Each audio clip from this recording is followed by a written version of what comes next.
तिसऱ्या पाठाकडे येऊयात आपण आता. नाव आहे अरिथमेटिक प्रोग्रेशन. प्रश्न पहिला दिलेला आहे. In the AP 2 -2 -6 -10 common difference विचारला आहे. -2 आणि त्या ठिकाणी -2 घेतलं तर -4 आन्सर येईल. -2 -2 -6 -2 म्हणजे -6 + 2 म्हणजे इथं सुद्धा -4. कॉमन डिफरन्स या ठिकाणी -4 येईल. What is the sum of first 10 natural numbers. आता 10 नॅचरल नंबरचा जर सम काढायचा असेल तर आपल्याला फॉर्म्युला आहे ACN. पहिली टर्म आपल्याला माहिती आहे नॅचरल नंबरची n/2 T1 + T10 आणि 10/2 1 + 10 जर आपण केलं तर 110/2 याचा आन्सर 55 येईल. ऑप्शन नंबर ए त्या ठिकाणी आन्सर येतं. त्यानंतर तिसरा प्रश्न दिलेला आहे. First 4 terms of an AP are dash. First term is -2 common difference is -2.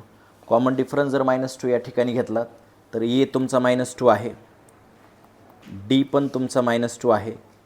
तर A + D जर आपण केलं तर -2 आणि +2 या ठिकाणी जर आपण घेतलं A + D म्हणजे पहिली टर्म या ठिकाणी 2 आहे, या ठिकाणी फर्स्ट टर्म किती दिलेली -2 आणि -2 आणि -2 याची जर ॲडिशन केली तर -4 येईल. म्हणजे -2 त्याच्यानंतर -4 त्याच पद्धतीने पुढे येईल -6 म्हणजे आपल्याला ऑप्शन नंबर सी मिळेल. For a given AP A = 3.5 D = 0 then TN.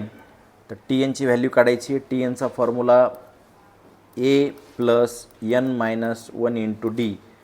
तुमचं A आहे 3.5 आणि n - 1 D 0 असल्यामुळं त्याचा आन्सर येईल 3.5. 3.5चा आन्सर येईल त्याचं, कारण ही पूर्ण टर्म 0 होऊन जाते. सम ऑफ फर्स्ट 5 मल्टिपल्स ऑफ 3. पहिल्या 5 मल्टिपल्स जे आहेत 5चे मल्टिपल्स 5च्या पटीत असलेल्या 3 संख्यांची बेरीज विचारली. सरळ आपण या ठिकाणी त्याचा आन्सर काढू शकतो. पहिल्या 5 टर्मचा जर विचार केला, पहिली टर्म 3 आहे आणि 3 6 जर आपण विचार केला या ठिकाणी 5व्या प्रश्नाचा तर पहिली टर्म तुम्हाला मिळते या ठिकाणी 3 6 9 12 आणि 15. मग पहिली टर्म A आणि 15 हे सरळ 18 केलं आणि 5/2 92 18 म्हणजे 5 9 45 आन्सर येईल त्याचं. ओके. त्यानंतर फॉर एन AP T7 4 आहे, D -4 आहे, तर एची व्हॅल्यू काढायची आहे. तर T7 म्हणजे काय असतं A + 6D सगळ्यांना माहिती आहे. ए काढायचं आहे. T7ची व्हॅल्यू तुम्हाला 4 दिलेली आहे. ए काढायचं आहे. 6D यार -24 आन्सर येईल म्हणजे -24 होईल.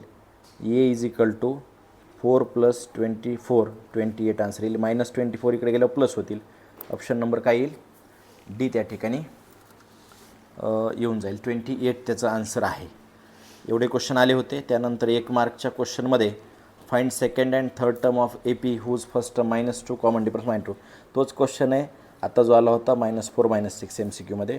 Right second and third term of AP whose first term is 6 and common difference is -3. -3 जर त्या ठिकाणी 6मध्ये जर आपण -3 कॉमन डिफरन्स जर दिला असेल T1 + D केल्याच्या नंतर 6 + -3 म्हणून डायरेक्टली या ठिकाणी -3 घेतलं 3. तसंच 3 - 3 केल्यावर 0. तर त्या 2 टर्म येतील तुम्हाला 3,0.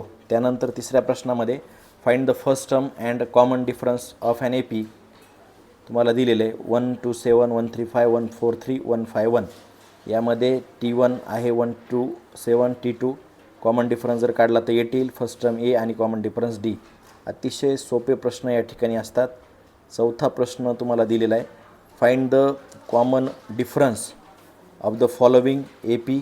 कॉमन डिफरन्स 4 - 2 2 6 - 2 फक्त लिहिताना T2 - T1 व्यवस्थित लिहिणं गरजेचं आहे. 1 मार्क तुम्हाला पाहिजे असेल तर. ओके. नाहीतर मार्क्स कटू शकतात. Given sequence AP find the next 2 terms of an AP. तर 5 to 12 इथं कॉमन डिफरन्स जर काढला 12 - 5 7 19 - 12 7 आणि 26 7 म्हणजे या ठिकाणी कॉमन ही अरिथमॅटिक प्रोग्रेशन आहे ऑलरेडी दिले सॉरी. आणि त्याच्यानंतर तुम्हाला पुढचा टर्म काढायचा म्हणजे 7 कॉमन डिफरन्स ॲड केला 26 + 7 या ठिकाणी 33 आणि 40. ओके. त्यानंतर 6वा प्रश्न आलेला आहे, find the first term of sequence Tn 3n-2. आता Tnची व्हॅल्यू 3n-2 दिलेली आहे, तर तुम्हाला find the first term of AP. First term म्हणजे T1 काढायचं आहे. तर T1 ही बऱ्याच जणांना क्वेश्चन थोडासा कन्फ्यूज करतो, लक्षात ठेवा. त्याच्यामुळे व्यवस्थित लक्षात ठेवा या प्रश्नाला. T1 = 3n. जेवढी टर्म काढायचं, फर्स्ट टर्म काढायचं म्हटल्याच्यानंतर आपण एच्या पाठीमागं लागतो किंवा T1च्या पाठीमागं लागतो, पण ए टर्म काढायची म्हणजे T1 काढायचं आहे. T1 एच्या गोंधळामुळे T1कडे लक्ष जात नाही. T1 काढायचं असल्यामुळं या ठिकाणी 1ची किंमत ठेवल्यावर तुम्हाला फर्स्ट टर्म मिळून जाईल. ओके, अशा पद्धतीने प्रश्न आलते. तर या प्रश्नावर डिपेंड तर हाच, परंतु बाकीचे प्रश्न करणं गरजेचं आहे. ओके, हे सगळे PYQs आहेत, प्रिवियस इयर क्वेश्चन्स आहेत. Okay, it will be helpful. Thank you.